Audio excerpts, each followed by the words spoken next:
Buenas noches a todos.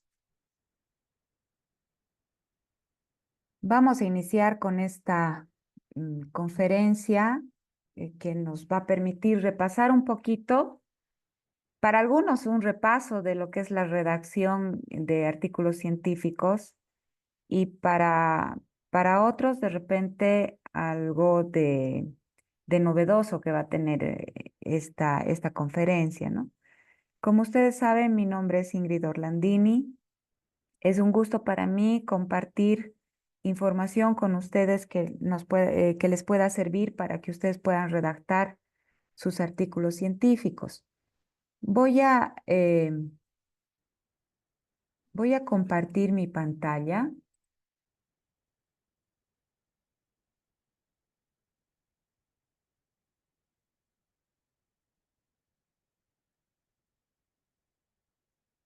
Bien, y este curso se llama Redacción de Artículos Científicos Académicos. Como ya les he indicado, mi nombre es Ingrid Eliana Orlandini González.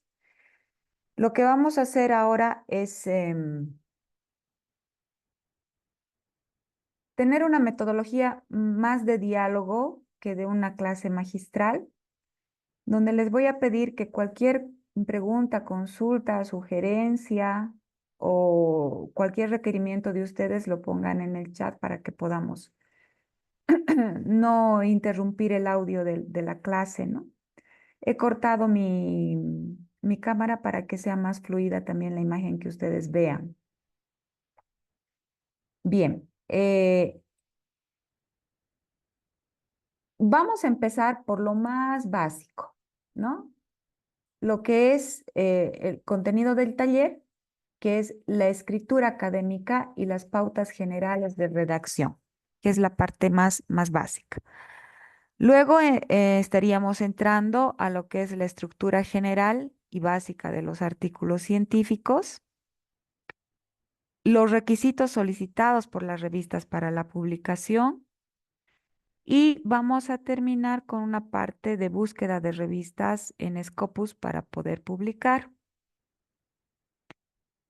Entonces iniciamos, como les decía, con lo más básico, el lenguaje, ¿no? El lenguaje, nosotros para comunicarnos utilizamos la palabra, ¿no? Eh, la palabra que nace digamos, del sonido que nosotros emitimos, que tiene una simbología y que nos permite entendernos entre nosotros y en diferentes idiomas, ¿no? Pero el lenguaje también puede ser un lenguaje de señas, donde también, dependiendo del idioma de señas, podemos comunicarnos. Tanto el lenguaje de la palabra, el lenguaje oral, como el lenguaje de señas, es una característica humana, ¿no? Al ser una característica humana, se ha transformado con la evolución en un lenguaje escrito, ¿no? El lenguaje de la palabra que utiliza simbología, esa simbología que la conocemos como el alfabeto o el abecedario, y que nos permite transmitir comunicación de forma escrita. Pero cuando vamos a transmitir esta información escrita en un artículo científico, o en cualquier escrito académico científico, este escrito tiene su peculiaridad. O sea, no es lo mismo escribir un artículo corriente que un artículo científico. Y eso es lo que vamos a ver en esta conferencia. Bien, entonces el lenguaje escrito nos va a servir para comunicar, nos va a servir para expresar, para difundir, para informar, para impactar en nuestro lector o para convencer a nuestro lector. Pero además, este lenguaje, digamos, va a estar expresado a través de un escrito, de una escritura. Pero, ¿qué vamos a expresar nosotros en la escritura? Lo primero que vamos a expresar es una idea, ¿no? Entonces, cualquier escrito académico, científico, como ya lo sabrán varios de ustedes, va a comenzar en una idea sobre un tema dado, ¿no? Esa idea va a nacer de nuestra observación de la realidad, pero también va a nacer de la lectura que nosotros hagamos de otros escritos anteriores al nuestro, lo que denominamos metodológicamente el antecedente teórico de nuestro tema. Una vez que tengamos una idea, para empezar a redactar nuestro texto, tenemos que identificar temáticas. ¿Qué tiene que ver con qué? O las conexiones entre las temáticas. A esto le podemos llamar lo que es el índice, o sea, una estructura. Ya les decía, ¿no? Tienen ustedes una idea y luego vienen a diseñar una estructura. Esta estructura es el esqueleto del cuerpo de mi texto, ¿no? Es como un índice de qué yo voy a tratar. Este índice muchas veces ya está dado por las normas de una revista. O sea, ya sabemos qué es lo que nos va a pedir la revista que redactemos. Vamos a ver más adelante cuáles son la estructura, el índice o la identificación de temáticas que nos va a pedir la revista. En los textos académicos de grado también ya tenemos guías que nos indican cuál es la estructura del texto que tenemos que redactar en ese informe de tesis o el informe de proyecto de grado, etcétera, ¿no? Posteriormente a determinar esa estructura,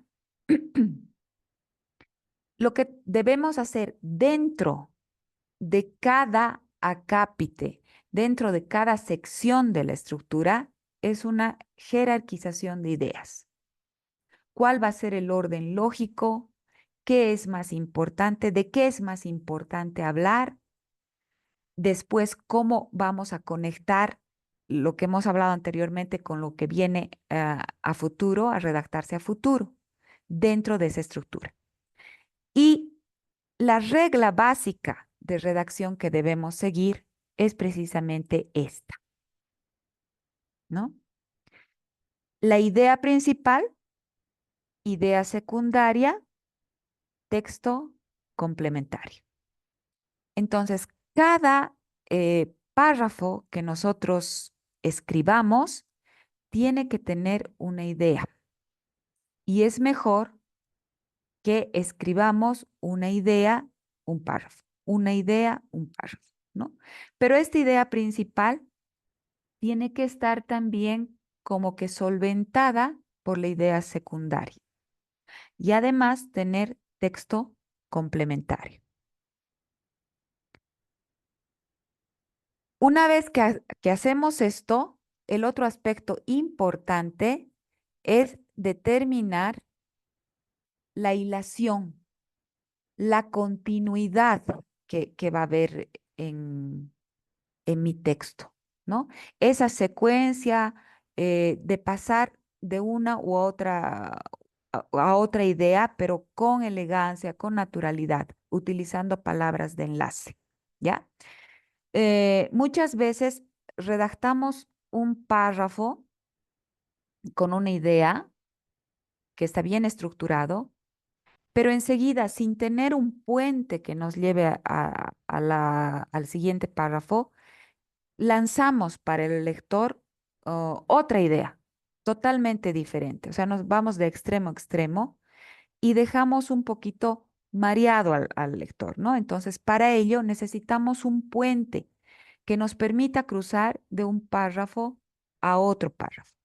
Ese puente son las llamadas palabras de enlace, ¿no? Por ejemplo, por tanto, en este contexto, en este sentido, por ello, en consecuencia, e ir hilando así nuestro texto.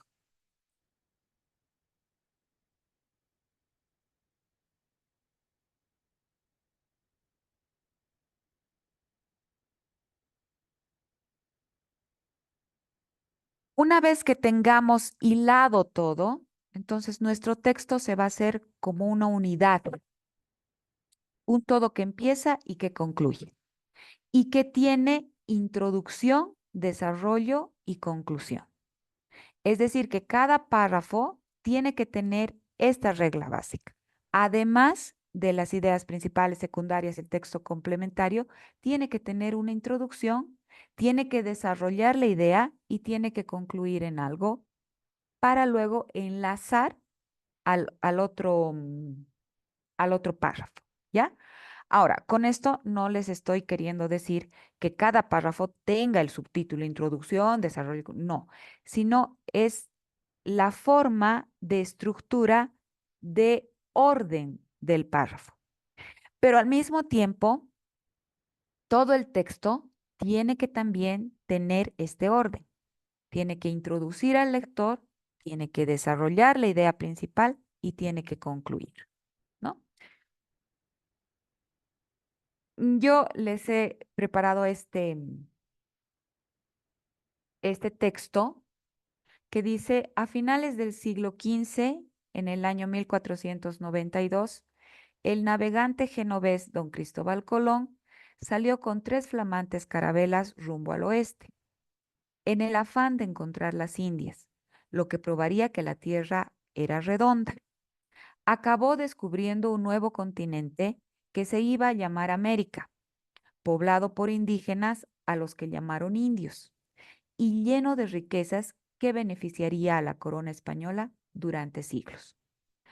Entonces, si ustedes analizan este texto, lo vuelven a leer, es un texto que está escrito en un solo párrafo, que sí tiene una introducción, sí concluye, sí desarrolla, pero tiene más de una idea en el párrafo. Esto como párrafo no funciona porque en él tenemos varias ideas, tenemos por lo menos unas 3 o 4 ideas. Lo ideal es que este párrafo se vaya dividiendo de acuerdo a las ideas principales y a las ideas secundarias que existen en el texto, ¿no? Por ejemplo, primero, establecer cuál es la idea principal del texto que voy a escribir. Y la idea principal en este caso es lo que está en rojo, ¿no? En 1492, Colón descubrió América. Esa es la idea principal que va a regir todo el texto. Pero luego es bueno indicar cuáles son las ideas secundarias, ¿no? Y por ejemplo, podría yo dividir este texto de la siguiente forma. A finales del siglo XV, en el año 1492, el navegante genovés don Cristóbal Colón salió con 3 flamantes carabelas rumbo al oeste en el afán de encontrar las Indias, lo que probaría que la Tierra era redonda. Aquí ya las letras que están pintadas con azul reflejan lo que es la idea principal de este párrafo y la idea que a su vez es la idea secundaria de la idea principal del texto, ¿no? Salió rumbo al oeste para encontrar las Indias. La tierra era redonda. Esa es la idea principal del párrafo e idea secundaria de la idea principal del texto, ¿no? El otro párrafo podría estructurarse de la siguiente forma. Acabó descubriendo un nuevo continente que se iba a llamar América, poblado por indígenas a los que llamaron indios, y lleno de riquezas que beneficiarían a la corona española durante siglos. Entonces aquí tengo otra idea, que es la idea principal de este segundo párrafo, que es las letras en verde, nuevo continente lleno de riquezas para la corona española, ¿no? Sin embargo, si ustedes se fijan, la idea principal del texto que está en rojo continúa ahí.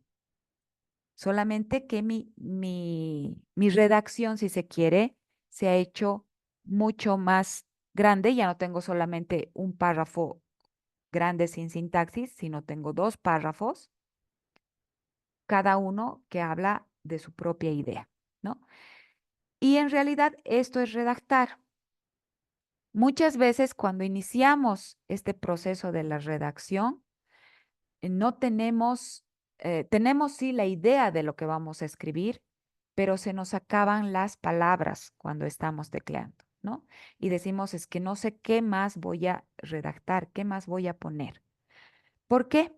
Porque solemos cometer el error de que en un solo párrafo vamos poniendo todas las ideas que se nos vienen a la mente en ese momento. Entonces, lo importante es hacer este ejercicio de ver cuál es la idea principal que yo quiero evidenciar, que yo quiero explicar en cada párrafo. Y la regla debería ser una idea, un párrafo, ¿no? Toda la letra negra que ustedes ven es ahora texto complementario a la idea principal o a las ideas secundarias, ¿no? O sea, necesito yo de la idea principal que va a llenar todo el texto, las ideas secundarias que podrían estar en los párrafos y del texto complementario que va, como su nombre lo dice, complementando mi texto. Y así puedo escribir mi texto, pues el artículo académico, el trabajo de monografía, etcétera. Ahora, ¿qué es bueno también saber? Saber las diferencias entre un texto corriente y un texto académico, ¿no? La redacción corriente son temas diversos, son temas banales de la vida cotidiana, reflexiones personales y de tipo práctico, ¿no? En cambio, la redacción científica es un tema relevante que es necesario comunicar y difundir y es el resultado de un estudio e investigación, ¿ya? Entonces, mm, la redacción está dada para textos corrientes, para textos científicos, o sea, la regla va a ser la misma, ¿no? La unidad de redacción va a ser el párrafo, que es la suma de oraciones, y la suma de los párrafos va a ser el texto. Pero no va a ser lo mismo hacer un artículo de opinión en un periódico que si bien supóngase que me he basado en ciertos otros textos, pero que estoy añadiendo en ese artículo de periódico mi opinión, mi sentir, incluso mi acuerdo o mi desacuerdo con la idea central o con mi tema que estoy desarrollando. En cambio, en la redacción científica, eso tiene que ser mucho más, como su nombre lo indica, científico, o sea, mucho más objetivo. Yo ahí no puedo utilizar juicios de valor, no puedo comunicar si estoy de acuerdo o no estoy de acuerdo, ¿no? Sino tengo que explicar de manera objetiva a qué resultados o a qué conclusiones he llegado.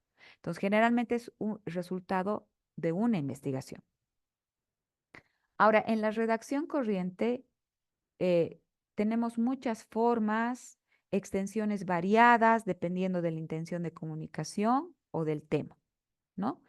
Y este segundo aspecto se refiere a que no es lo mismo, digamos, hacer un artículo bien redactado de opinión política, por decir, que hacer también un, una, una receta de cocina que yo la puedo publicar también en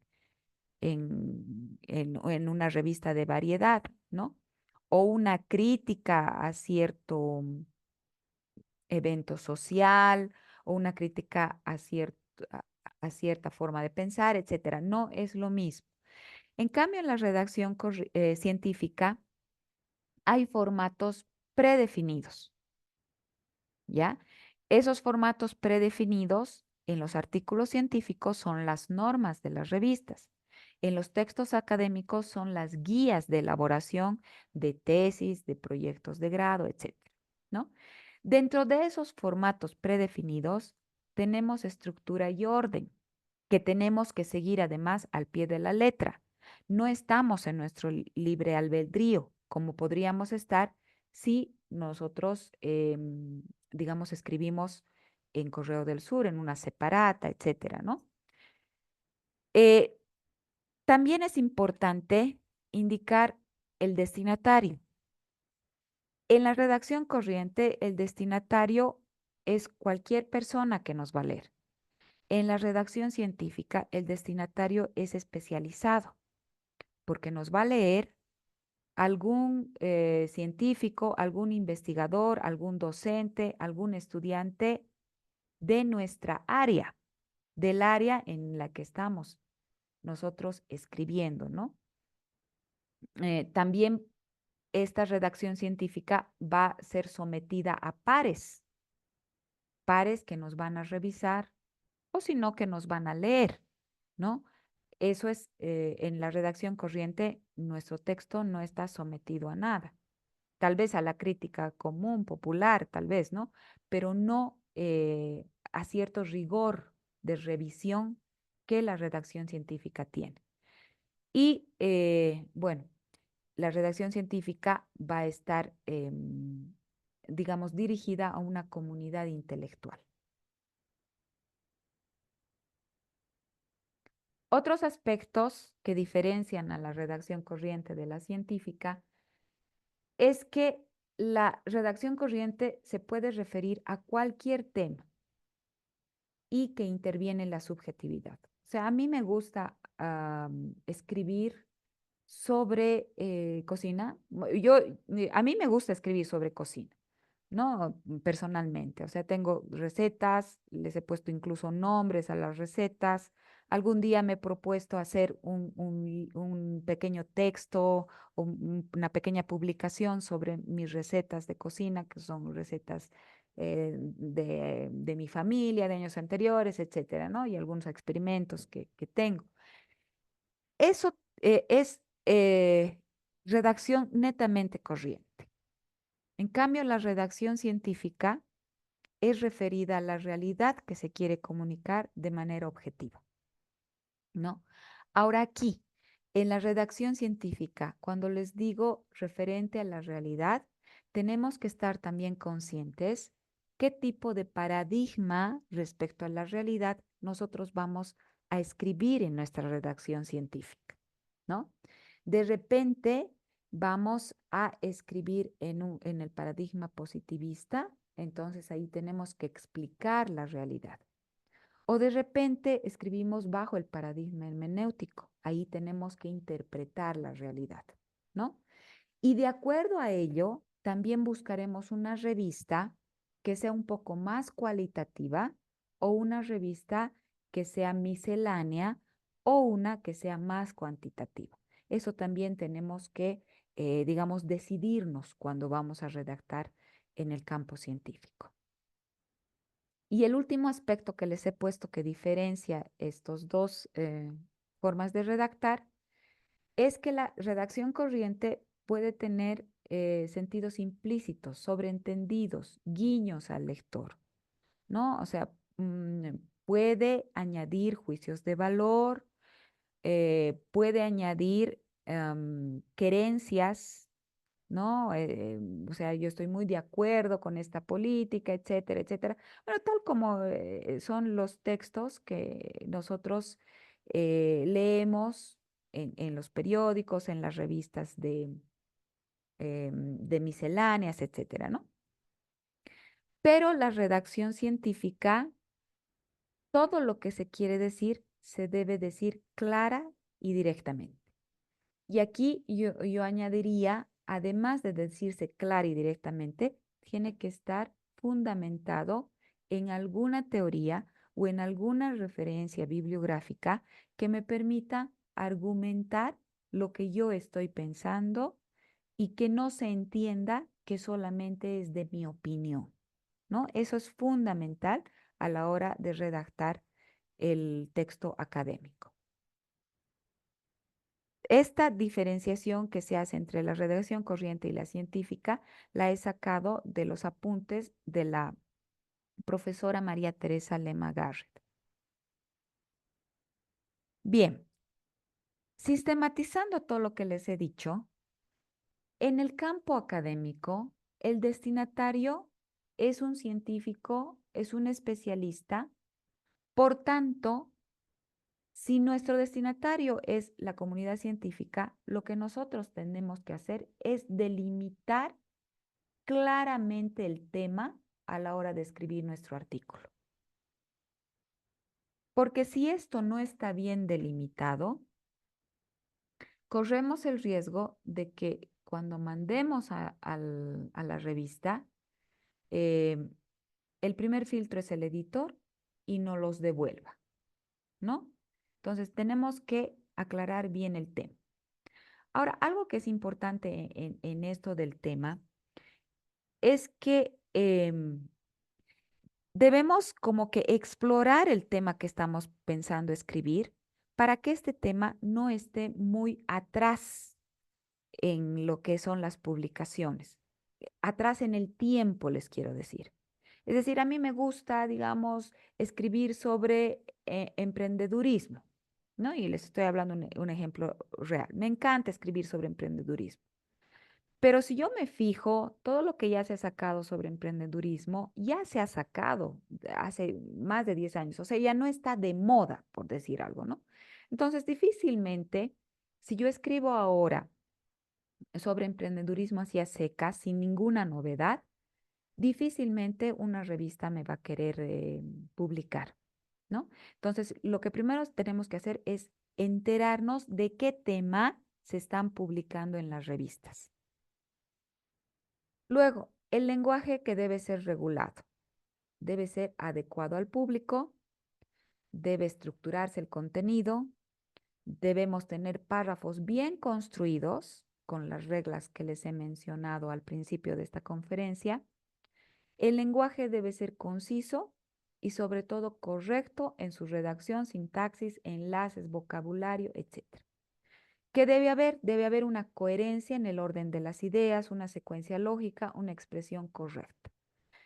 Aquí hay que tener extremo cuidado. Tenemos que utilizar lenguaje técnico. Las revistas de Scopus, especialmente las revistas que son de cuartil 2 para arriba, cuartil 2, 1, etcétera, son las que más se fijan en el uso del lenguaje, ¿ya? Hay términos que nosotros en Latinoamérica e incluso entre latinoamericanos los utilizamos distinto, ¿no? Una experiencia que les comento de hace una semana, porque estoy ya en revisiones con una revista española que es Scopus. En mi artículo yo puse rubro, la palabra rubro, ¿no? Rubro aquí en Bolivia y en Latinoamérica es bien utilizado. Significa sector productivo, rubro productivo, rubro de producción, rubro de la empresa. Nosotros manejamos mucho esa palabra. Sin embargo, el editor me contesta y me dice, no te van a entender en el castellano de España, porque esa palabra no hay. Entonces, tienes que buscarle un sinónimo a rubro. Y esas cuestiones sucede todo el tiempo. Por ejemplo, en Colombia, aquí en Bolivia decimos en relación a. En Colombia se debe escribir con relación a. Entonces son ciertos, digamos, manejo del lenguaje, del idioma, que ni siquiera nos enteramos hasta que no nos revisan los de afuera. ¿no? Y que hay que tener, una vez ya que sabemos esas muletillas que hay que utilizar, hay que tratar de revisar con más cuidado nuestro lenguaje, ¿no? Al redactar. La originalidad de las ideas. Hay que evidenciar la autoría y la confiabilidad de las fuentes, citas, referencias y bibliografía. Tenemos que tener honradez intelectual y confiabilidad. O sea, ¿qué significa la originalidad de las ideas? Es decir, que mi idea y mi texto no ha sido copiado, ¿ya? Y para ello necesitamos establecer nosotros cuáles son las fuentes, las citas y las referencias bibliográficas, pero al detalle. O sea, cada referencia bibliográfica debe tener su espejo en la bibliografía.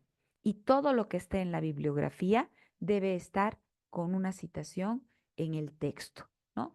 De eso son muy, muy quisquillosos los editores externos, ¿no? Ellos se dan la tarea de revisar si realmente ese documento existe, si el año está bien, si los autores están bien, y si no los pones bien, bueno, la observación es, este documento no es del año 2020, es del 2022. Este documento no es de Pérez, es de Borges, por decirles algo, ¿no? O sea, lo que les estoy indicando son cuestiones que me han pasado, ¿no? Al momento de hacer el intercambio con el editor. Ahora, existe actualmente varios gestores de referencias bibliográficas. Ayer hemos tenido un curso muy interesante sobre la inteligencia artificial, que seguramente de un tiempo a esta parte va a servir de apoyo para nuestros textos redactados. Eh, Sin embargo, ya les voy a comentar más adelante que las revistas revisan si uno ha utilizado la inteligencia artificial o no, al igual que revisan si uno está utilizando gestor de referencias bibliográficas. ¿No? ¿Por qué pongo acotación la inteligencia artificial? Porque los gestores de referencias bibliográficas también son de inteligencia artificial. Y uno de ellos, el más utilizado, es el Mendeley, que varios de ustedes lo deben hacer uso, ¿no? Que es sumamente práctico, es una maravilla para referenciar bibliográficamente. Pero cuando uno manda a una revista, debe quitar toda la automatización de las referencias bibliográficas, precisamente para que el editor pueda revisar si las referencias están bien o no, ¿no? Luego, debemos tener claridad, sencillez y precisión. La redacción tiene que ser clara. Tenemos que ser siempre una redacción humilde que muestre los argumentos, pero que en los argumentos tengamos el cruce de la opinión nuestra con el cruce de lo que dicen los expertos o los autores que hemos leído, ¿no? La redacción tiene que ser comprensible para que establezcamos una comunicación entre quien nos está leyendo y nosotros. Y en realidad debemos de ser convincentes. O sea, porque lo primero que nos va a preguntar el editor en el primer filtro es ¿por qué el mundo académico, la comunidad científica debiera leer y debiera citar nuestro artículo? ¿Qué aspectos relevantes tiene nuestro artículo para que pueda ingresar a una revista, cualquiera, Cielo, Scopus, cualquiera, y pueda ser citado por otros autores? Entonces, lo que tenemos que hacer es convincentes, ¿no? En nuestra redacción. Bien, el artículo científico o académico va a ser uno de los textos académicos. Otro de los textos académicos es el ensayo. Otro es la reseña bibliográfica. Otro es el informe de investigación y otro la monografía.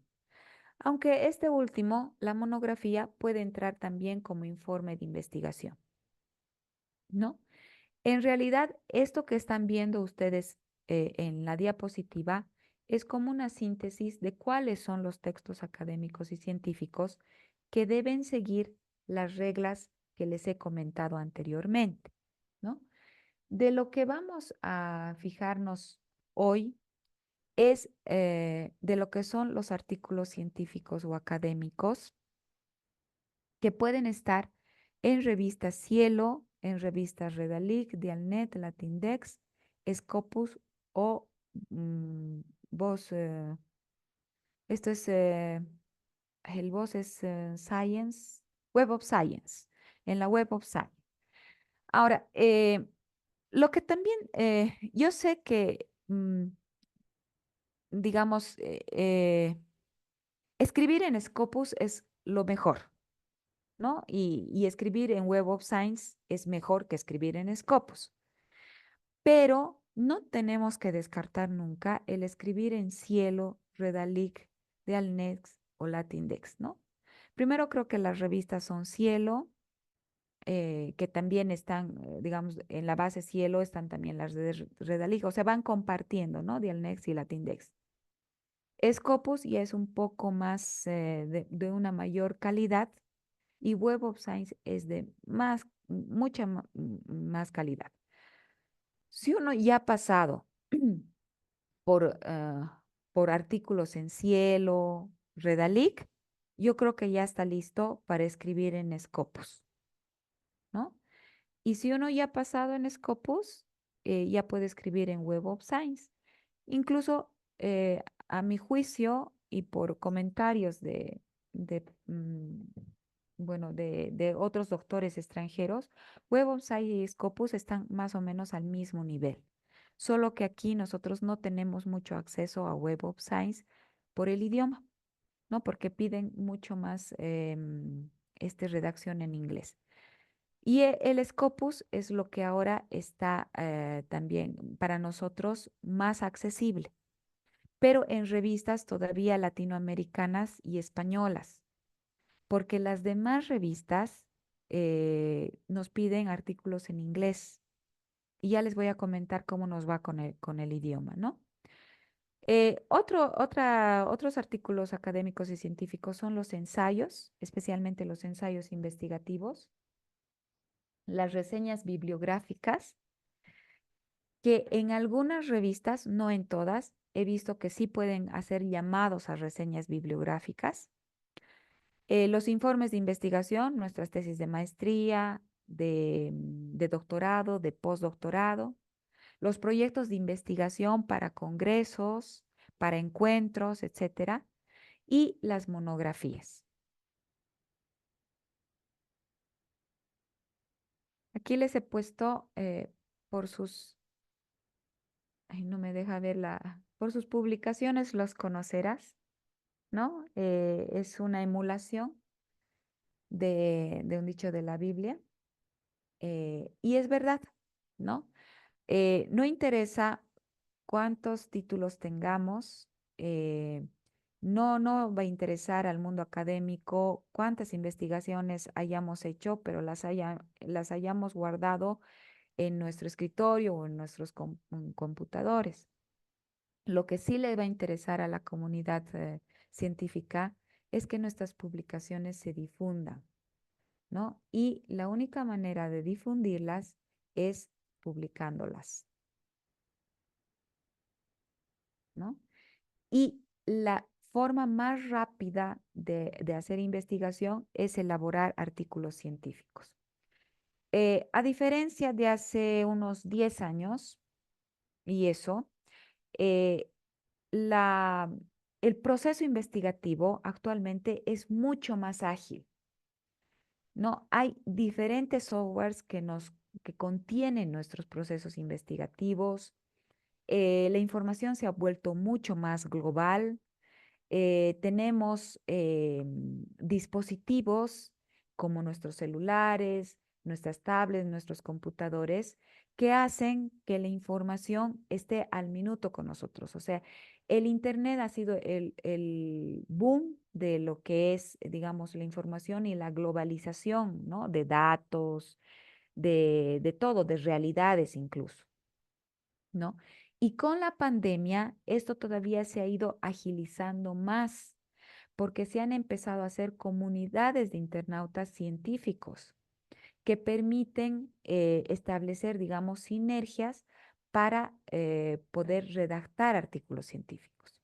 Uno de los ejemplos es, si ustedes han visto, hoy día colegas han dado a conocer que han escrito un artículo Scopus, lo han colgado, y si ustedes ven los autores, son dos colegas de nuestra facultad que viven en Sucre, trabajan en Sucre. Hay dos brasileros, está Rocha y Melo. Hay otro colega que vive en Tarija, hay una colega que está, creo, en Europa. Y bueno, es un equipo multidisciplinario, ¿no? Que ha escrito ese artículo Scopus y que lo ha hecho desde sus lugares.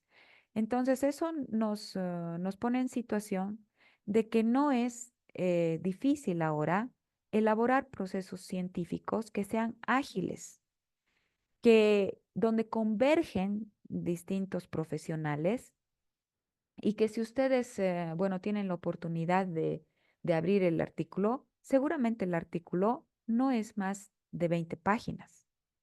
¿No? Pero sí debe ser profundo en la argumentación teórica que tiene. Pero en extensión no es más de 20 páginas. Y es más, algunas revistas eh, requieren que tú escribas 12, 15, 10 páginas. Entonces, con esto lo que yo les quiero decir es que es mucho más ágil, menos extenso y más profundo en la argumentación teórica. Pero ahora viene lo otro, ¿no es cierto? ¿De dónde consigo yo la argumentación teórica? Hasta hace un año, San Francisco Javier no tenía el acceso a la base de datos Scopus. Entonces, los que nos dedicábamos a la investigación, nos era realmente muy difícil estar a la par de otros investigadores de otros países. Entonces, ¿qué teníamos que hacer? Colgarnos de otros investigadores. Y si lo hacíamos solos, era pues digamos, una empresa demasiado difícil de hacerla solos, ¿no? O sea, no teníamos acceso a artículos actuales, peor en inglés, etcétera, ¿no? Muchos de nosotros que hemos terminado el doctorado un poco antes de la pandemia o antes de que tengamos el acceso a Scopus, seguramente nos hemos colgado de nuestros tutores para que ellos nos manden la información. Ahora no, ¿no? Ahora tanto los estudiantes y más los docentes tenemos el acceso a Scopus y podemos bajar la información actual que nos va a servir para hacer nuestras publicaciones.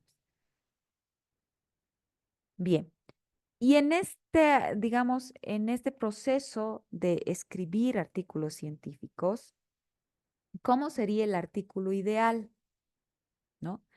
El artículo ideal tendría una temática interesante, novedosa, cuyo tratamiento sea capaz de hacer cambiar el criterio del lector al respecto, ¿no? Eh, la primera parte para comenzar con nuestra redacción es sin duda establecer una temática novedosa. Yo les había comentado que yo me dedico mucho a escribir sobre el emprendimiento, pero se ha escrito ya tanto sobre el emprendimiento que ya este tema poco a poco va careciendo de novedad si no le adicionamos alguna otra variable más, ¿no? O si no aplicamos otro modelo teórico en esta variable del emprendimiento, ¿no? ¿Cómo podemos hacer sobre las temáticas? Podemos utilizar las herramientas que nos han indicado ayer en el curso de inteligencia artificial donde hemos estado. Habían incluso el chat GPT, que es el que nos, con un buen, con una buena, digamos, prompt, poder sacar temáticas, pero ser reflexivos en la temática, porque la inteligencia artificial nos va a dar un listado de temas, pero dentro de esos temas hay que ser reflexivos, o sea, no hay que confiarnos todo en la inteligencia artificial, ¿no? Y poder extractar un tema que esté en vigencia. Esa es una forma de hacer. Otra forma de hacer, colegas, es ir explorando las revistas y ver los llamados que tienen ciertas revistas. Hay revistas que tienen llamados abiertos, ¿no? Que tú puedes escribir el tema de tu línea de investigación sin ningún problema. Y si está bien hecho tu trabajo, te lo van a publicar. Pero hay otras revistas que sacan llamados de artículos, donde tienen temáticas específicas y te dan tópicos en los que tú puedes preparar tu investigación. Y es también una forma muy interesante de escribir, ¿no? Ahora, debe haber un tratamiento crítico del tema. Debe haber lo que llamamos el debate o la discusión. En el libro de Rosana Barragán van a encontrar como debate, que es uno de los componentes del marco teórico o del estado del arte. En las revistas van a encontrar como discusión, ¿ya? Y más adelante vamos a ver qué es la discusión, pero ustedes ya se están imaginando que la discusión es establecer cuál es la divergencia y la convergencia de la teoría que se está proponiendo en el artículo, ¿no?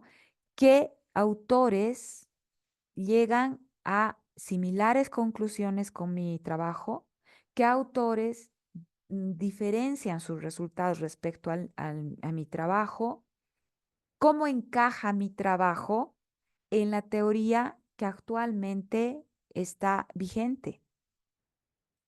¿Cubre un espacio, cubre un vacío de conocimiento mi trabajo? Y la discusión la tenemos que escribir desde la introducción, porque en la introducción, cuando presentamos nuestro trabajo, tenemos que presentar con el vacío de conocimiento que nosotros estamos queriendo tapar, digamos, con nuestro trabajo, ¿no? Y donde más fuerte es la discusión es en los resultados y en la demostración de hipótesis. Eso hay que tenerlo en cuenta. Pero más adelante voy a ir explicando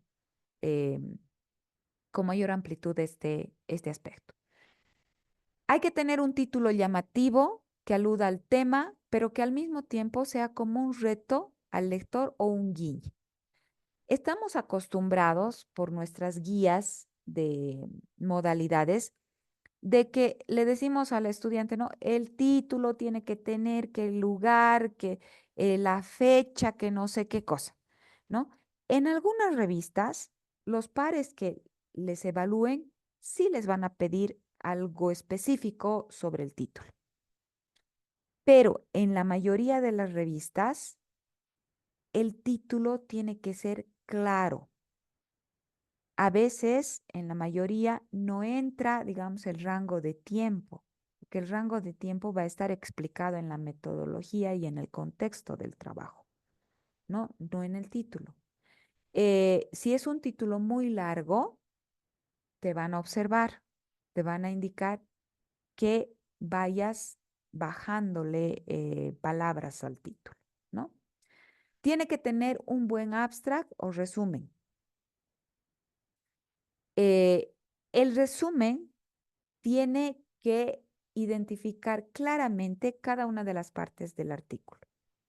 Tiene que tener el tema, tiene que tener la metodología, tiene que tener los resultados. Y ya vamos a ver como cuestiones de forma cómo se debe realizar el resumen.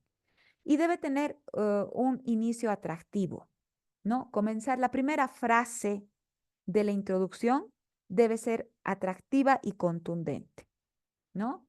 Bueno, y ese es, corresponde, este último aspecto corresponde al estilo de redacción que va a tener el académico.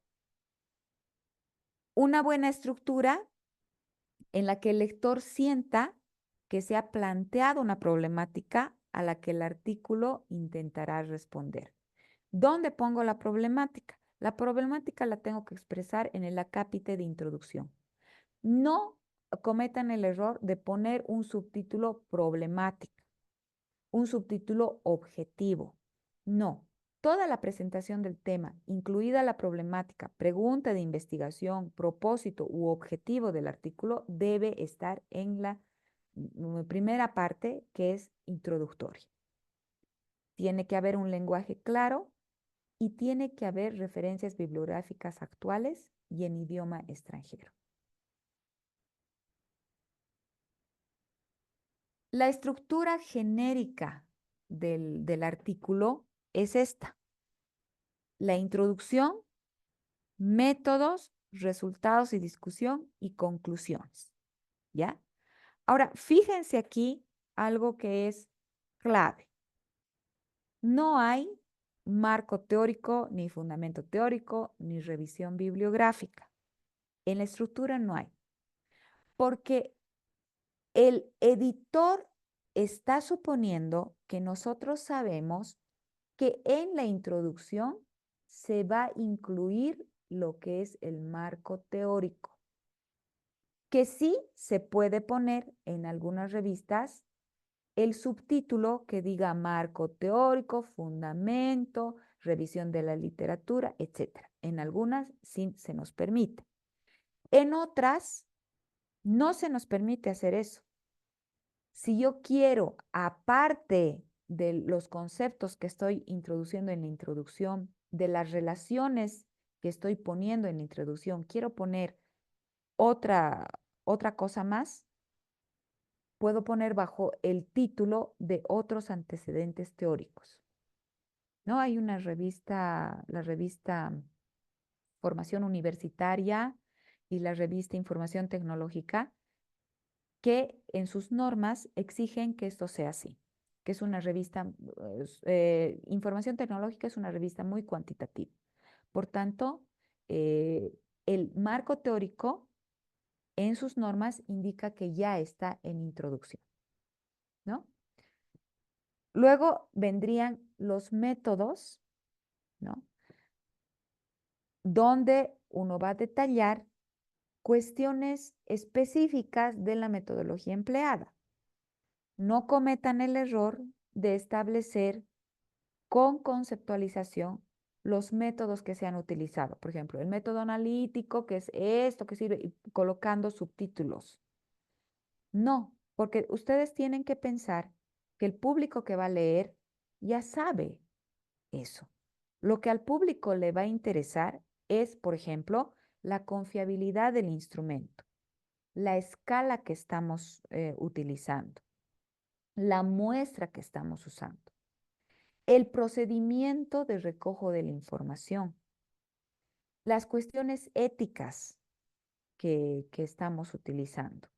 Y bueno, si esto es transversal, es longitudinal, si tiene enfoque cualitativo, mixto, cuantitativo y el alcance que tiene. Obviamente, se supone que hemos utilizado el método analítico, se supone que hemos utilizado el método deductivo si tenemos hipótesis. O sea, esas cuestiones ya no son tan importantes para los pares evaluadores ni para los editores. Ahora, no, esto no significa que no lo vayamos a poner en un párrafo, pero lo que no tenemos que hacer es poner su subtítulo y su conceptualización. ¿Ya? Eso no. Ahora, en algunas revistas nos piden también que podamos mandar lo que son las bases de datos, los cuestionarios en un archivo aparte, ¿no? Eso es por la Comisión de Ética de la revista, pero no es en todas, no es en todas. En la mayoría eh, se fijan en la metodología, si la metodología es confiable, si es factible, etcétera. Después vienen los resultados y la discusión. Aquí, en algunas revistas están también los resultados por separado y la discusión por separado. Y en otras nos piden que juntemos estos dos, o sea, que mostremos el resultado y que en la explicación hagamos también la discusión. El formato de establecimiento de gráficos, de tablas, generalmente es el formato APA, salvo que la revista tenga una plantilla especial donde nos indican cómo vamos a hacer las tablas, cómo vamos a hacer los gráficos. En mi experiencia, la mayoría pone, por ejemplo, la fuente en el cuadro o en el gráfico. A mí me ha tocado una sola revista que no me ha permitido poner la fuente, salvo sea información secundaria, porque todos los cálculos, el editor me ha explicado que todos los cálculos, si son míos, no necesita fuente. No, ni siquiera poner fuente propia, porque nosotros estilamos poner fuente propia, pero, y el editor bueno, en los correos que hemos cruzado me ha indicado, es que se supone que la autoría es del que escribe el artículo, entonces ya no me ponga fuente propia, ¿no? Y la discusión se va a referir siempre a decir, la media de la edad de estas mujeres emprendedoras es de 37 años. Esto es similar a los resultados sacados por fulano de tal en el año tal, donde indica ta, ta, ta, ta, ta. ¿No ve? Entonces, cada resultado con su discusión. Si nosotros no somos muy precisos ni profundizamos la discusión, con seguridad esa va a ser una de las, digamos, observaciones más importantes de los pares evaluadores y del mismo editor. Y luego está la conclusión, donde no debe haber nada nuevo, ¿no? Tampoco tiene que ser una síntesis, pero. Y en la conclusión tenemos que añadir siempre las rutas investigativas a futuro y las limitaciones de nuestra investigación, ¿no? Hay otras revistas y en la mayoría creo que también se adiciona una parte de agradecimientos o de, ¿cómo es? De financiamiento. Esta investigación fue financiada con fondos de tal cosa, ¿no? Esta investigación quiere agradecer a tal institución, etcétera, etcétera, ¿no? Ese es a grosso modo cómo se estructura un artículo científico. Y ahora les voy a indicar las partes que son, ¿cómo les diría? Más específicas, ¿no? Más específicas de lo que es la redacción de los artículos científicos. Y esto es lo que a continuación les voy a explicar, sigue exactamente la estructura que se presentan en las revistas, en cualquier revista, ya sea Cielo, sea Scopus, etcétera. ¿No? En el título, como les había planteado yo anteriormente, se debe usar el menor número de palabras que describan en forma adecuada el contenido del artículo. Inmediatamente después del título tenemos que poner las palabras clave.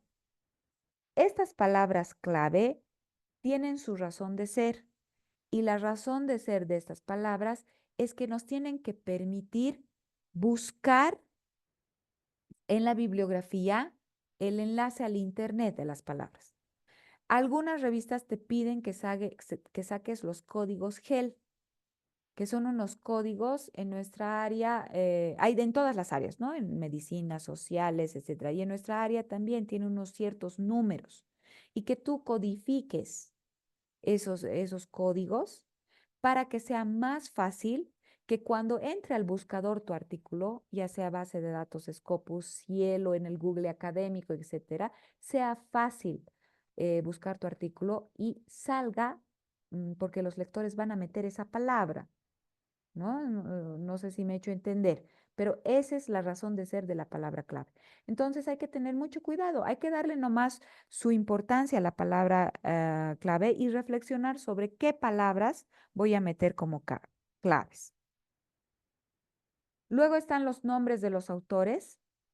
Ahora aquí también hay un detalle que no nos dicen, pero que en mi experiencia es muy importante. El nombre de los autores tiene que estar como uno quiere que esté. Eh, Muchos ponen su nombre completo, pero en el Scopus, si ustedes se van al Scopus, por ejemplo, en mi caso, en el Scopus puedo estar con Ingrid Eliana Orlandini González, es una persona para Scopus. Puedo estar como Ingrid Orlandini, que es una persona, otra persona para Scopus. Y puedo estar también como Ingrid González. Yo he escrito alguna vez en los portugueses y los brasileros te ponen con tu nombre, con tu apellido materno. Entonces aparezco también así. Y es más, tengo un error en un artículo Scopus que en vez de Orlandini tengo Orlandrini y también aparezco así en Scopus. Entonces, a la hora de rankear yo como autora, como Ingrid Orlandini aparezco con 3, digamos, ¿no? Como Ingrid Eliana Orlandini González aparezco con 1. Entonces, hay formas de que te posibilitan agrupar todo en uno, ¿no? Tú tienes que mandar a Scopus que te digan soy el mismo autor y te van a dar eh, la posibilidad de que todo se junte en uno. Pero a raíz de eso, es mejor utilizar solamente una especie de nombre en los artículos Scopus que van a mandar, ¿no? Y mandarlos así, con el nombre del autor de esa forma, como quieren que ustedes figuren. Luego tenemos la afiliación, que es el nombre de la institución a la cual pertenecen los autores, ¿no? Lo mismo aquí. em, Según la DICIT, estamos nosotros afiliados como Universidad Mayor, Real y Pontificia de San Francisco Javier de Chuquisaca, con el nombre completo, pero este nombre era muy largo. Entonces, lo que han hecho a partir de esta gestión es indicar solamente Universidad San Francisco Javier. Y está así. Según el director de la DICIT, está así, ¿no? A partir de julio. Entonces nos podemos afiliar de esa forma. Luego viene lo que es el resumen. Bueno, aquí está el resumen, la palabra clave, el título en inglés, el resumen en inglés, la palabra clave en inglés, ¿no? De la palabra clave ya les he explicado. Del resumen, les digo que debe contener exactamente lo que se presenta en el artículo en un lenguaje simple y directo y generalmente debe ser alrededor de 150 palabras. Palabras menos, palabras más, de acuerdo a las revistas. Algunas dicen 200 palabras, algunas dicen 120 palabras, pero debe estar alrededor de 150 palabras. Esto es muy importante y el resumen debe ser en un solo párrafo, en un solo párrafo. A la hora de evaluar, en las revistas que yo he presentado, que no son muchas, siempre ha habido una calificación del resumen. O sea, lo primero, el resumen se cuelga además, no solo está en el artículo, sino que se cuelga en la plantilla de metadatos que va en principio seguramente a la revista para el primer filtro del editor. El editor va a leer el título, todos estos datos que les estoy diciendo, y va a leer el resumen para ver si lo va a mandar o no lo va a mandar a los pares evaluadores.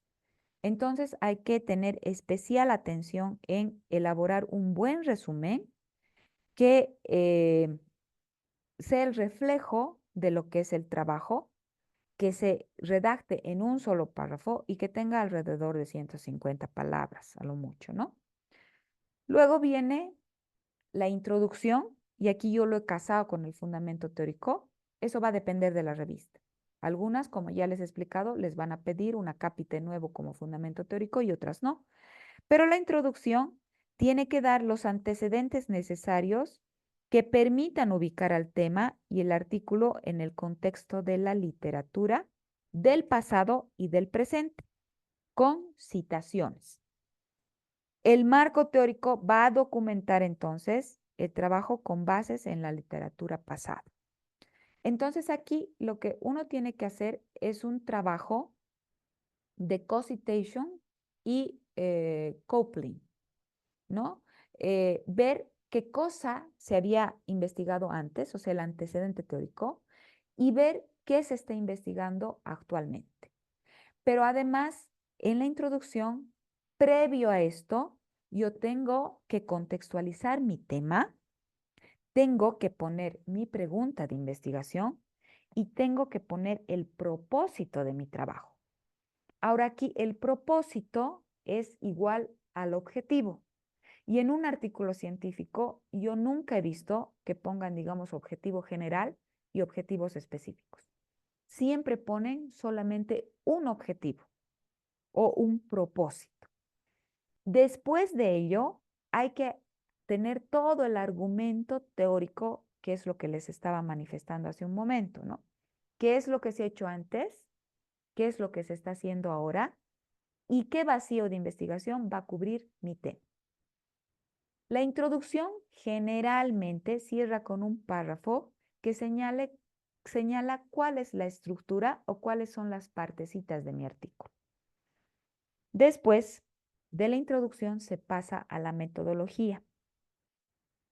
La metodología se puede llamar también materiales y métodos y tiene que dar detalles sobre todo lo que se ha utilizado, o sea, los métodos teóricos, los métodos empíricos, las técnicas, los instrumentos, la población a la que he encuestado, la fuente de la información que estoy utilizando, que voy a utilizar, la escala de mi instrumento, los ítems de mi instrumento, etcétera.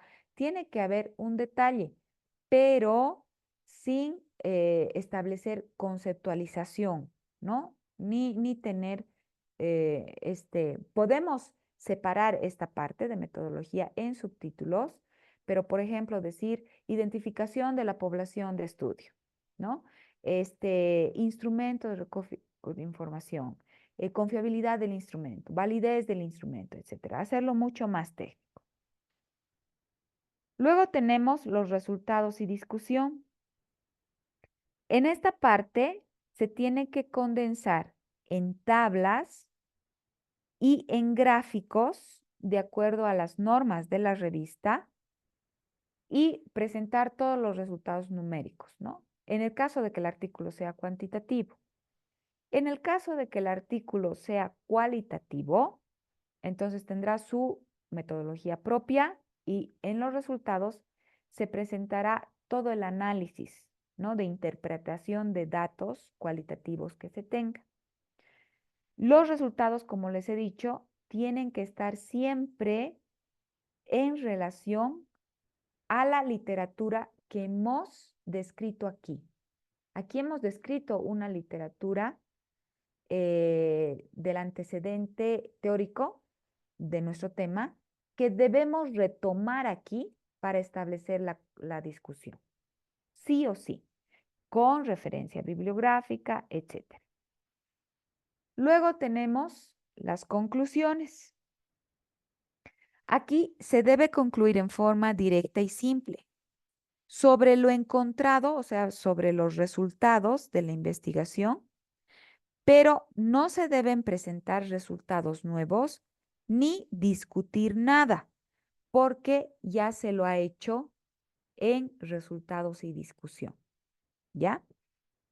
Como les había planteado, en las conclusiones debemos también señalar cuáles son las líneas de investigación que siguen abiertas sobre el tema y cuáles han sido las limitaciones, ¿ya? Se debe hablar de las implicaciones prácticas y las implicaciones teóricas del trabajo. Es muy recomendable que al principio de las conclusiones retomemos nuestro tema. O sea, volvamos a hablar de lo que hemos hablado en el resumen aquí. O sea, la presentación la hemos hecho en el resumen, ¿no? Este documento tiene como propósito explicar la relación entre X y Y. En conclusiones podemos decir, este trabajo ha llegado a determinar la relación entre X y Y. O sea, estoy retomando, ¿no? Y luego indicar las implicaciones teóricas y las implicaciones prácticas. Finalmente, nuestro artículo va a cerrar con lo que son las referencias bibliográficas.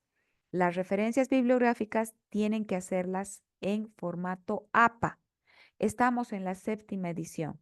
Algunas revistas piden la 6ª edición, otras la 7ª. Hay normas, por ejemplo, el 30% o el 70% de las referencias, mejor dicho, tienen que ser de no mayores a 5 años, es decir, para nuestro caso, desde el 2019. El 50% tienen que estar en idioma inglés, ¿no? Por lo menos 2 referencias tienen que ser de la revista donde yo estoy mandando. Entonces, si nosotros tomamos en cuenta todo esto, no vamos a tener ningún problema a la hora de que nos puedan publicar, ¿no? Ahora, mm, respecto a qué requiere la revista, el fondo requerido. Yo le he puesto este título a mi presentación porque los revisores revisan tanto el fondo del artículo como la forma del artículo. Entonces, en el fondo requerido viene este punteo. Esto yo lo he sacado de las páginas de las revistas. Fíjense bien esto, ¿no? En el manuscrito no hay intervención de resultados o datos de falsificación o manipulación de datos. No hay exceso de autocitas, ni plagio, ni autoplagio, ni tampoco autoría ficticia. ¿Qué significa? Bueno, el primer punto, ustedes lo saben, no hay que cocinar datos. Por eso algunas revistas, y es muy importante también para que tengan confianza en lo que hacemos, mandar la base de datos, mandar los cálculos previos que se han hecho, ¿no? Luego, no hay exceso de autocitas, o sea, sí podríamos citarnos una vez, pero no todos nuestros trabajos, ¿no? No ser el único autor ahí. Ni plagio ni autoplagio, ¿ya? Lo primero que van a hacer los editores es someter nuestro trabajo a paquetes que detectan el plagio y si han detectado un plagio muy alto, que creo que es 20% y más, la similitud para establecer el plagio, no los van a rechazar.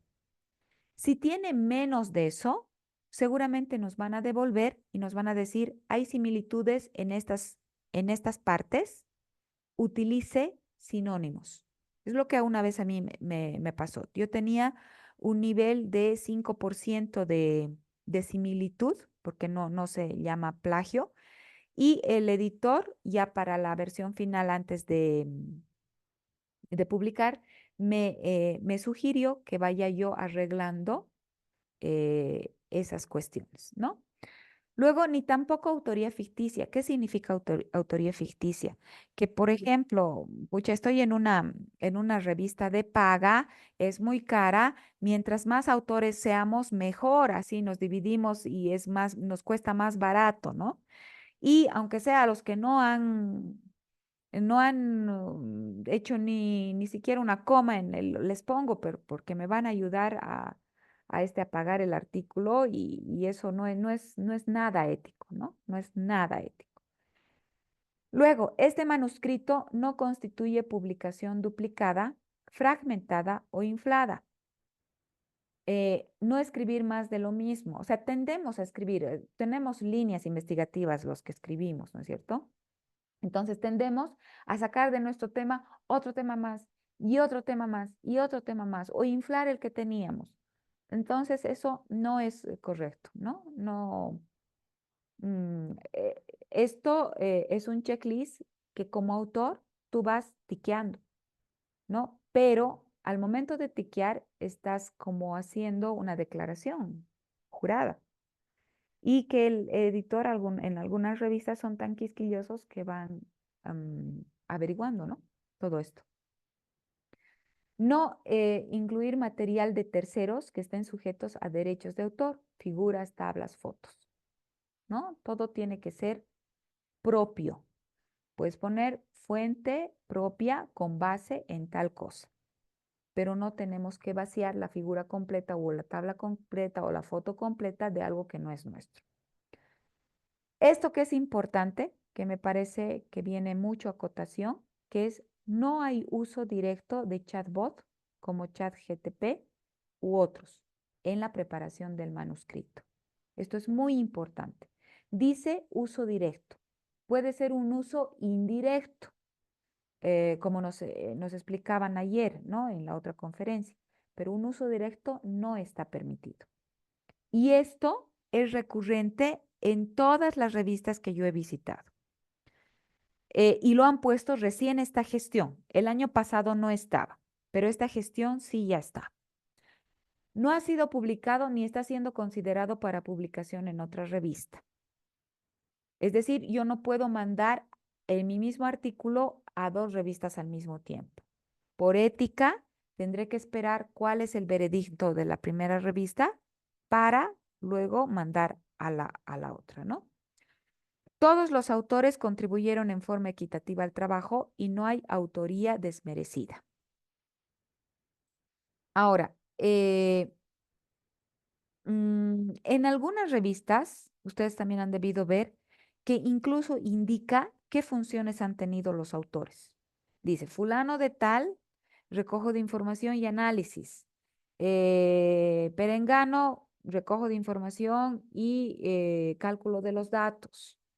Yo he visto en varias Scopus, que, especialmente las de cuartil 2 y 1, que tienen el detalle de qué cosas han hecho los autores, ¿no? Y eso es para que la contribución se evidencie que ha sido de forma equitativa y que no hay pues autores que no han hecho nada y que están figurando ahí, ¿no? La forma requerida. ¿Cuál es la forma requerida? Y esto está extractado de los metadatos que tienen las revistas, que dice, cerciórese del cumplimiento de todos los apartados de esta lista de comprobación. El incumplimiento de alguno de ellos conllevará el archivo del envío. Título. Refleja adecuadamente el contenido del artículo, acuerdos de objetivos, materiales y métodos utilizados. Resumen, describe el contenido del artículo permitiendo una visión global de la temática que aborda el artículo. Palabras claves reflejan correctamente el contenido del artículo y no están en el título. Ojo, las palabras claves no tienen que estar en el título. Se ha incluido un título resumen en al menos en inglés, un abstract y español, junto a las palabras claves, keywords. La redacción del abstract en inglés es clara y la traducción es correcta y rigurosa. Algunos, algunos editores señalan que el abstract tiene que estar redactado en inglés, no utilizando el traductor del Google o cualquier otro traductor. Eso por la gramática, ¿no? Otros no, te dejan porque una vez que tu artículo pasa a que sea publicado, ellos mismos se encargan de la redacción en inglés, ¿no? Luego, la estructura del artículo se adecua al formato solicitado por la revista y te dan las normas, ¿no? Algunas revistas tienen su plantilla, otras no. Las que no tengan plantilla, el autor se tiene que ocupar, o por lo menos yo lo hago así. Entro a la revista, veo cómo han escrito en los números anteriores y veo el formato de la revista, ¿no? Para no cometer errores. La redacción es clara y concisa, permite una lectura fluida y se adecua a las normas de la revista. La bibliografía se adapta a las normas de la revista.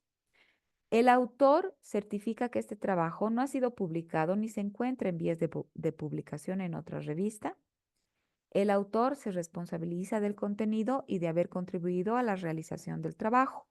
análisis e interpretación de datos, así como haber participado en la redacción del texto y en la aprobación de la versión que finalmente se remite. Se acepta la introducción de cambios en el contenido si hubiera lugar tras la revisión y de cambios en el estilo del manuscrito por parte del comité de redacción. Aquí ya te piden que aceptes que si pasa el primer filtro, el editor puede mejorar tu redacción. El autor declara haber respetado los principios éticos de la investigación contemplados en la política editorial y el archivo de envío está en formato OpenOffice, Microsoft Word, RTF o WordPerfect, ¿no? En este caso, en esta revista, son los formatos que exige la revista.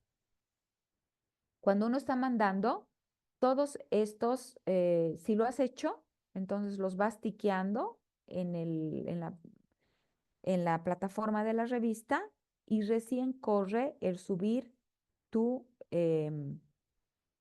documento.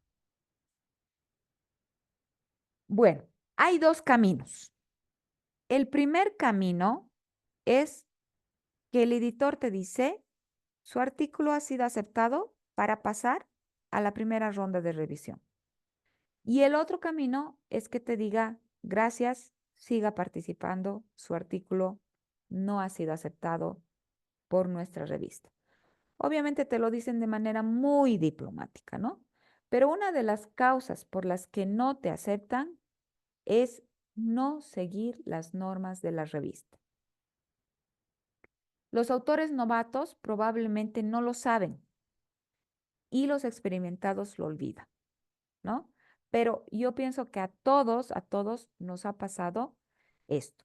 Mi última experiencia de hace unos 3 meses, y que por vergüenza no he repetido a la revista, sino que he mandado a otra revista mi artículo, es que no me había fijado que tenían una plantilla de presentación de autores en Word donde uno tenía que bajar y tenía que poner todo su currículum como autor y subir esa plantilla junto con el artículo. Entonces yo mando a la revista y me devuelve la información indicándome, usted no ha llenado las plantillas, no dicen ellos plantillas, no sé, los informes recurrentes, no sé, un nombre especial tenía esa plantilla que requiere la revista. Yo me quedo con la duda, ¿qué era eso? Le vuelvo a escribir y le digo, ¿me podría informar qué es lo que no he enviado? Y de vuelta me manda las plantillas que yo no había enviado. Me fijo las plantillas, yo generalmente escribo con mis estudiantes. Ese artículo que había mandado era con 2 estudiantes. Y en la plantilla me pedían grado de doctor, cuántos artículos había escrito. Yo lo podía llenar, pero mis estudiantes no. Entonces ahí decidí ya no mandar a esa revista, sino mandar a otra donde no me pedía ese requerimiento, ¿no? Pero si yo hubiera sido más cuidadosa, ¿no? Y eso que me considero nomás con un tanto de experiencia en esto, hubiera explorado mucho más la revista para poder bajar la plantilla y decidir antes de enviar mi artículo el no enviarlo, pues porque no correspondía con los datos de mis coautores, ¿no? En el caso de que escriban ustedes con los colegas, entre colegas, va a ser fácil que utilicen esas plantillas, porque ahí nos piden grado si es doctor o máster, años de experiencia, nos piden cuántas publicaciones se ha hecho, la línea de investigación, etcétera, ¿no? Entonces, esas cuestiones te pasan si eres autor novato o si eres autor experimentado. Otros aspectos son la mala estructuración del resumen, que con eso ya te aplazas en la primera ronda, porque el editor va a ver y va a decir, no, esto no sirve. Falta de documentación en la introducción y o marco teórico, que no es muy, digamos, fortalecido tu marco teórico. Y si esto está mal, obviamente vas a tener una discusión muy pobre, ¿no? Y mala redacción de las conclusiones.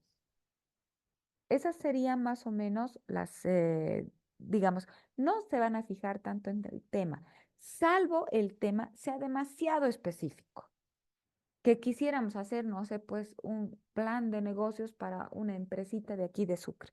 Eso no te lo va a publicar nadie. ¿No? O sea, sí te lo publicarán, pero no sé, pues en una revista de aquí o qué. Pero si quieres mandar a una Scopus en Europa, por ejemplo, no le va a interesar en lo absoluto al lector qué sucede, salvo que, si es un plan de negocio, salvo que hagas un análisis novedoso, una nueva metodología en plan de negocios, etcétera, ¿no? Aquí está el meollo del asunto. Pagar por publicar, pagar para leer. Hoy día se han leído el chat, o sea, decía, ¿no? Este, que se cobran 9.000 bolivianos, que solamente se puede escribir en el Corpus pagando. No es verdad. Solamente el 30% de las revistas cobran. El otro 70% no cobra, ¿ya? Yo para prepararme para esta conferencia que les estoy dando, le he hecho algunas preguntas a un editor de una revista española, ¿no? Con el que ahorita estoy cruzando información porque estoy queriendo que me publiquen mi artículo y que gracias a Dios ya ha pasado la primera ronda y ojalá Dios mediante pase la segunda, aunque eso no está garantizado, ¿no? Y esta revista es Scopus, no cobra nada, ¿no? Y según los editores de esta revista, las revistas que no cobran por publicar ni por leer generalmente pertenecen a universidades. Y obviamente los costos de edición son financiados con fondos propios. Entonces no requieren dineros por publicar. Son como nuestra revista Investigación y Negocios. Es de nuestra universidad, está financiada. Y eso creo que el editor en jefe no cobra, está dentro de sus funciones de docentes, que eso también no está bien, debería cobrar, pero está financiada por fondos propios, ¿no? Lo mismo debe suceder en otros lugares, pero yo creo que la diferencia está en que a los editores les deben dar un sueldo, ¿no? Como editores, pero con fondos propios de la universidad. Las revistas que cobran por publicar, eh, son aquellas que son de asociaciones. Por ejemplo, entre todos los asociados de los doctores de Chacas, podríamos establecer una revista y esa revista para funcionar necesita o pagar por publicar perdón, o cobrar por publicar o cobrar para leer, ¿no? En el buen sentido de la palabra. Ahora, sí es cierto que hay revistas que son depredadoras, como algunos de los colegas han notado, y eso se nota al tiro. Por ejemplo, hace 2 meses, no, miento, el año pasado, en diciembre, un grupo de alumnos y yo hemos mandado un artículo a una revista. Y resulta que no había noticias, no había noticias, no había noticias. Y hace 2 meses nos llega el correo electrónico indicándonos que no había ya campo en el número de su revista, pero iban a sacar una edición especial donde podríamos publicar nuestro artículo, pero pagando. Y era una cosa de 600 euros que teníamos que pagar. Entonces yo converso con los coautores y me dicen que sí estaban interesados en pagar y hacemos el trámite para que nos financie la universidad con la declaratoria o con la resolución que hay de vicerrectorado. Pero en el transcurso de que salga aprobado el fondo para que nos financien, yo empiezo a pagar con mis fondos, ¿no? Pero gracias a Dios no pude pagar porque estábamos ya en la crisis del dólar. Y yo no sabía pues que PayPal con el que pagábamos antes se había retirado de Bolivia y que no estaba permitiendo pagar precisamente por lo de los dólares. Entonces, mi cuenta de PayPal no me funcionaba y no me funcionaba y nadie me daba respuesta a qué hacer, ¿no? Y me comunico con la edición de esta revista, que era todo en inglés, para colmo, pero yo le escribo y le digo que no podía pagar, que me dé otro enlace para pagar directamente con tarjeta de crédito, porque yo no podía pagar con PayPal u otra, una cuenta o algo. Y la revista, primero que me contestaba, digamos, pasado muchos días y que me decía, no, pero ya le mandaba el enlace y ese enlace tiene que hacerlo y no sé qué. Y no funcionaba, ni mi tarjeta de crédito ni nada. Entonces eso me sonó muy raro, porque además volví a leer el primer mensaje que me habían y me decía, su artículo no ha podido ser publicado en nuestra revista. Sin embargo, tenemos una edición especial. Entonces yo decía, es que mi artículo no debe estar bien, por eso no ha entrado, pero ahora me están pidiendo, y no está bien, pero me están pidiendo que pague. Entonces no me ha tincado. He desestimado.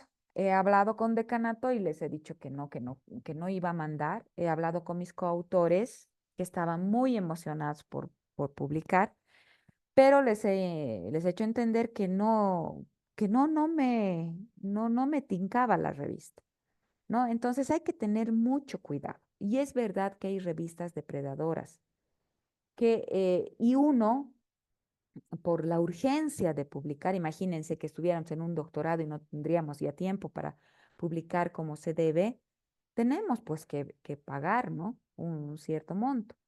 Pero también hay revistas muy serias que te cobran por publicación, pero son muy serias.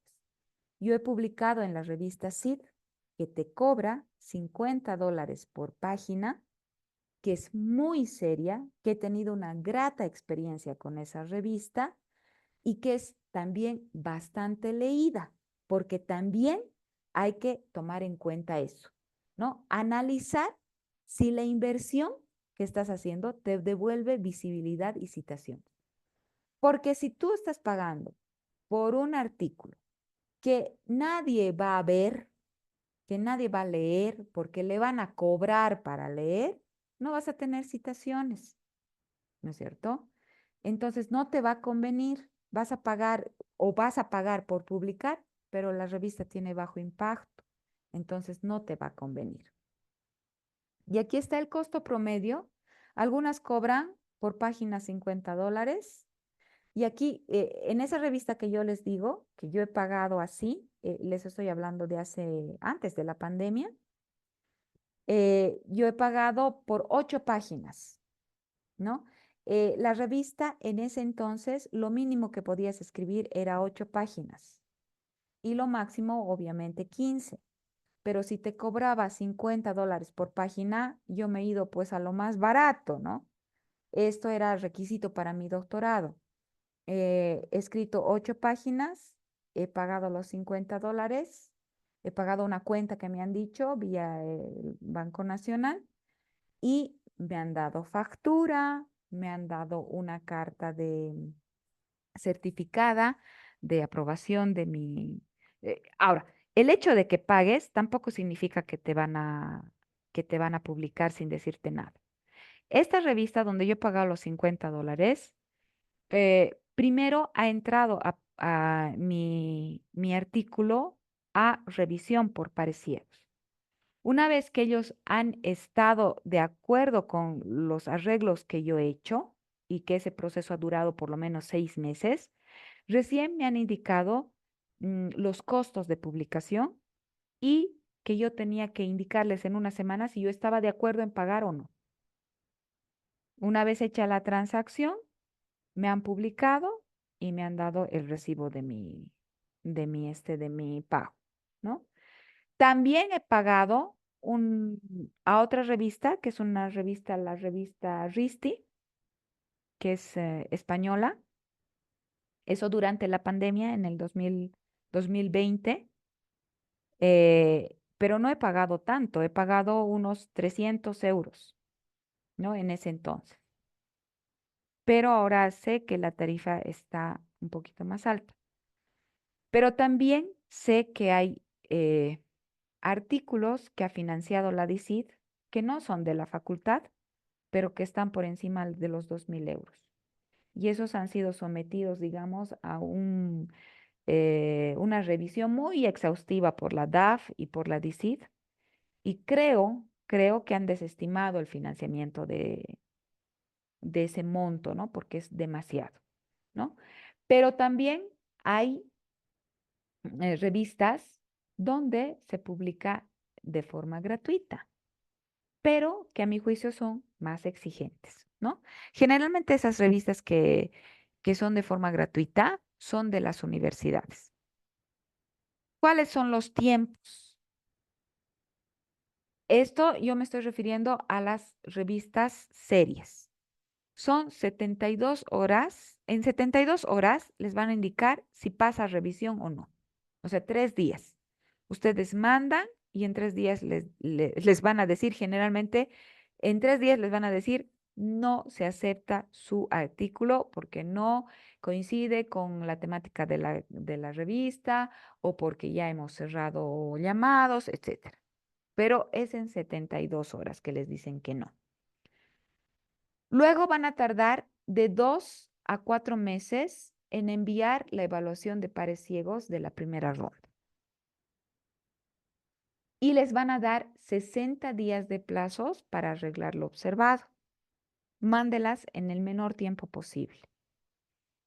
Luego va una segunda ronda donde debe procurar que ya no hayan observaciones.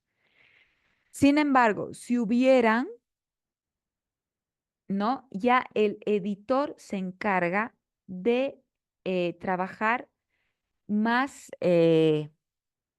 más frecuentemente con ustedes, ¿no? Indicarles si va a volver a mandar a los revisores para la segunda ronda o si solamente el editor va a empezar a arreglar la redacción, a pedirles información de aclaración, a decirles cómo tienen que hacer los acápites, si es que hay todavía que mover la redacción, etcétera.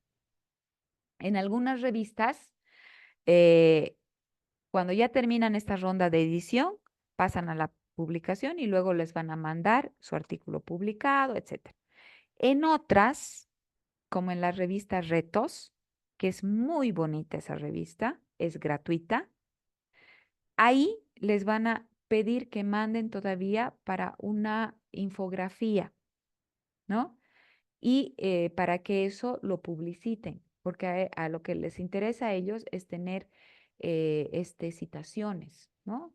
A todas las revistas les interesa tener citaciones, pero esta ya son un poco más marqueteros y les invitan a que hagan su infografía y eso lo van a publicar y se van a sentir muy, muy bien como autores, porque el trato es muy bonito en esa revista, ¿no?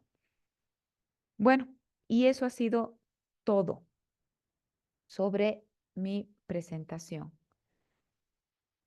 Vamos a pasar, tenemos todavía 15 minutos, yo creo que es suficiente, para entrar a lo que es el Scopus. Ay, no me deja la regla del... A ver, voy a dejar de compartir y les voy a compartir el Scopus. ¿Dónde está?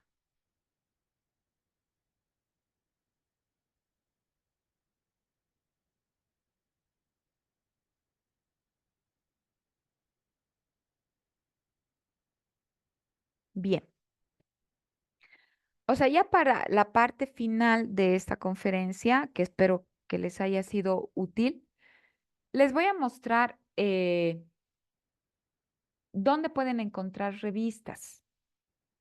Ya, en el chat, si ustedes han visto, los colegas, colega Flores estaba compartiendo algunas revistas, entre ellas la de Gerencia Venezolana. Esa revista, por ejemplo, actualmente no está recibiendo trabajos. Entonces, no pierdan su tiempo entrando ahí. Las que están recibiendo son Estudios Económicos, la revista Retos y otras más que tienen abierto todo el año, digamos, ¿no? Pero para entrar a buscar revistas en Scopus, algunos ya deben saber, pero los que ya saben, vamos a recordar, los que no saben, vamos a descubrir. Vamos a entrar a esto, ¿no? A las fuentes, los recursos. Vemos ahí, nos va a abrir,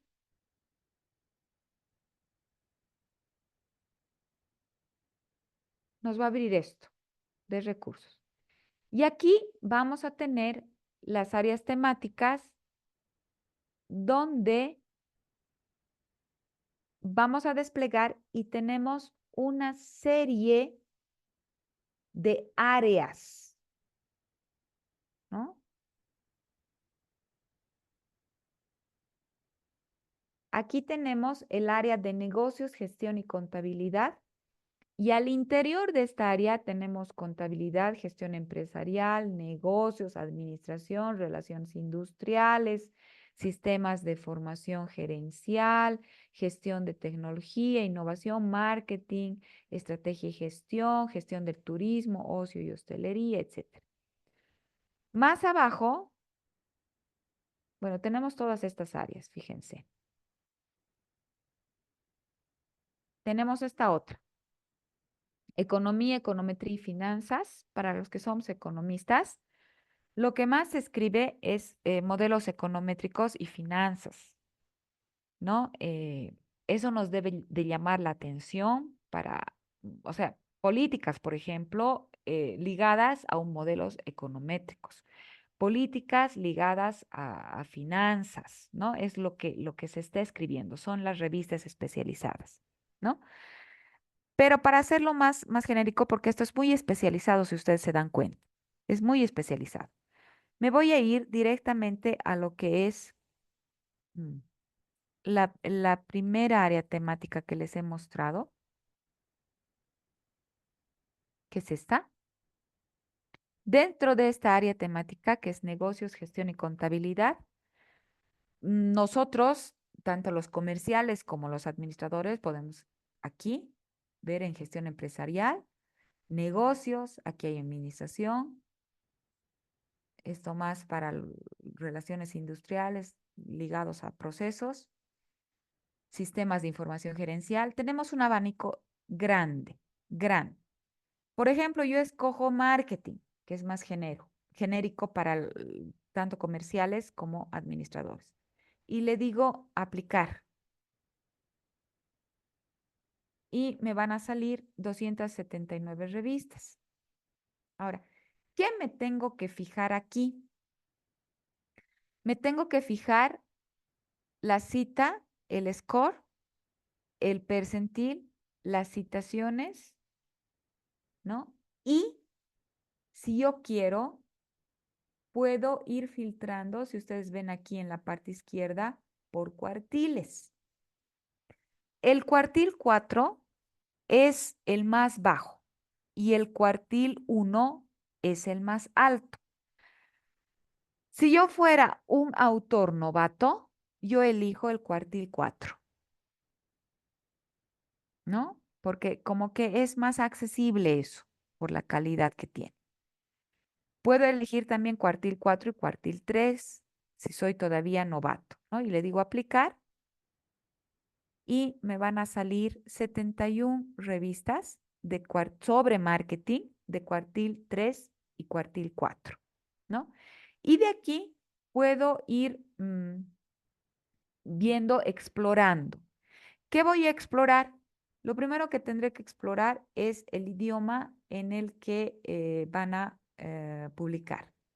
Si yo tengo buen dominio de la gramática del inglés, adelante, escribo en inglés, ¿no? Pero si no tengo mucho dominio, ojo, ¿no? Porque ahí puede ser un obstáculo para que me publique. Mi gramática en inglés es mala, entonces no me van a entender lo que yo estoy escribiendo. Algunas revistas exigen que por lo menos un autor, si queremos escribir en inglés, que por lo menos un autor sea nativo del idioma inglés, ¿no? Y eso en nuestro medio no es imposible, pero es bien difícil, es muy difícil. Algunos no tenemos ni muy buena gramática en el español, pero vamos a tener en el inglés, ¿no?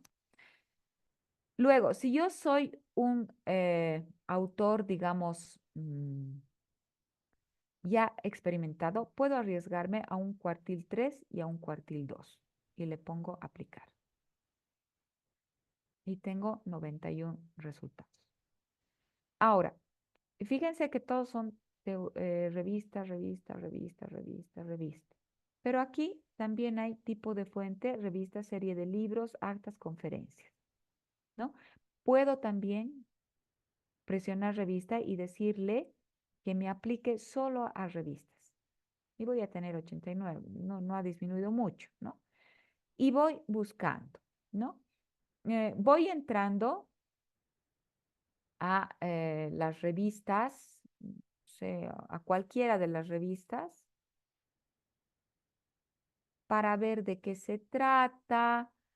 Aquí está su ranking de la revista, sus cordecitas, sus estadísticas y luego puedo, años cubiertos actualmente en Scopus desde el 84, debe ser una revista muy buena y voy explorando las revistas para saber cómo son, ¿no? Esa es una forma de buscar en Scopus. Simple, ¿no? No se olviden poner aquí las temáticas. Pueden refinar la lista si quieren, así como hemos refinado. ¿Qué les aconsejo yo? Empezar con el cuartil 4, que es el cuartil más bajo, porque el que nos lea no se va a fijar pues cuál cuartil es nuestra revista, se va a fijar que sea Scopus, ¿no? Y en los, por ejemplo, en los proyectos puente, en los llamados de la DICIT, eh, nos exigen que sea Scopus, pero no nos exigen que sea del cuartil 1, ¿no?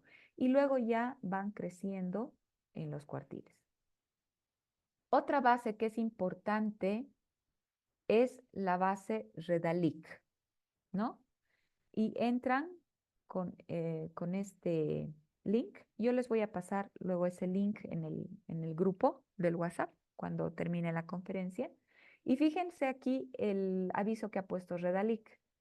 Una ruta para llegar a la ciencia como bien público, manifiesto sobre la ciencia como bien público global, acceso abierto, no comercial. Entonces eso me parece muy bien porque ya dejamos de ser mercantilistas con los artículos, porque uno tiene que pagar por leer y tiene que pagar también por escribir y no es justo, ¿no? Por eso existe la página rusa, ¿no ve? Donde se puede descargar artículos sin pagar, pero tampoco están todos los artículos. Bien, en Redalic tenemos revistas, índice de revistas certificadas, ¿no? Y tenemos revistas por países y tenemos revistas por disciplina.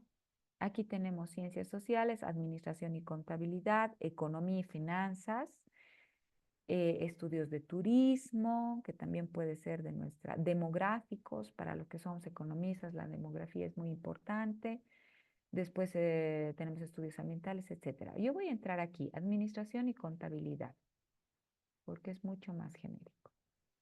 Y aquí me, me va, me van a saltar hartas revistas, fíjense.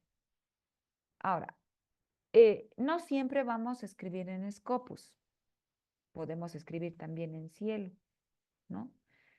¿Cómo nos vamos a dar cuenta que son Scopus? Por ejemplo, esta revista que tienen aquí, Ciencias Administrativas, es muy bonita. Si quieren escribir algo, este Cielo es muy bonita. El trato al autor es muy, muy bueno, te hacen sentir muy bien y su proceso es muy serio, etcétera. Entonces yo les aconsejo que si son autores todavía novatos, escriban primero en esta Cielo, que es de muy buena calidad, ¿no? Luego están las colombianas y las brasileras. Hay harta información en las colombianas, las chilenas también, ¿no? Entraremos a esta que es de Chile. A ver, vamos a ver si tenemos suerte y si está ya. Fíjense, es estudios de administración. Vamos a ver si está el link de la página de la revista. Siempre es bueno entrar a la página de la revista. Entramos a la página de la revista y aquí tiene que haber una sección que nos diga indexación. Aquí está. Está indexada en Latindex, en DOAJ, en EBSCO, en Google Scholar y en Cable. Se supone que también debe estar en Cielo, ¿no? Por Latindex. Pero pueden escribir también aquí, pero no está en Scopus. Entonces, si nuestra intención es escribir en Scopus, vamos a volver y vamos a seguir buscando. Por ejemplo, esta, Estudios Gerenciales de Colombia.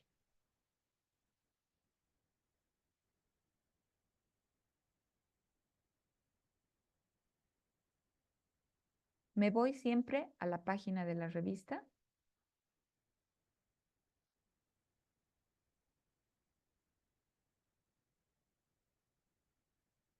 Tiene que haber una parte que diga las indexaciones.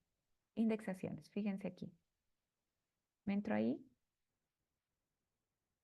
y esta es Cielo y está en el cuartil 4 de Scopus, ¿no? Fíjense, está en Scopus y está en el cuartil 4. Entonces, de repente esta, puedo ver, voy a ver sobre la revista. Y aquí leo de qué se trata. Por ejemplo, aquí ya me está diciendo las principales subáreas, aquí en esta parte, es emprendimiento, innovación empresarial, mercadeo, contabilidad, finanzas, estrategias, negocios internacionales, economía de los negocios. ¿Mm? Su periodicidad es trimestral, ¿no? Habría que ver qué meses, leyendo, seguramente en alguna parte dice qué meses son las que publica. No dice nada de cobrar. Por el momento aquí en esta página no, no dice absolutamente nada de cobrar. Tiene aquí la información para autores. Siempre se van a entrar a esto, ¿no? Tiene las normas de autores.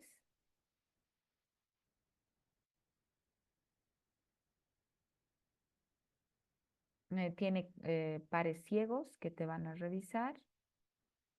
Tiene una guía para autores que se tiene que descargar,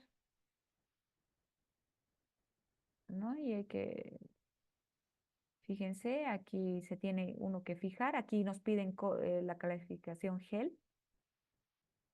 El manuscrito tiene que ser anónimo. Te da una serie, está trabajando con APA de la sexta edición. Te da una serie de aspectos que debes tomar en cuenta para poder mandar tu artículo. Yo no estoy leyendo ahorita, claro que estamos haciendo muy rápida la revisión, no estoy leyendo que esta, esta revista cobre, ¿no? Entonces es una buena opción, estudios gerenciales. Y así podemos ir buscando las revistas, esta que les decía que es muy bonita, pero esta no, creo que no es Scopus, pero voy a ver, ¿no? Abrimos la página de la revista.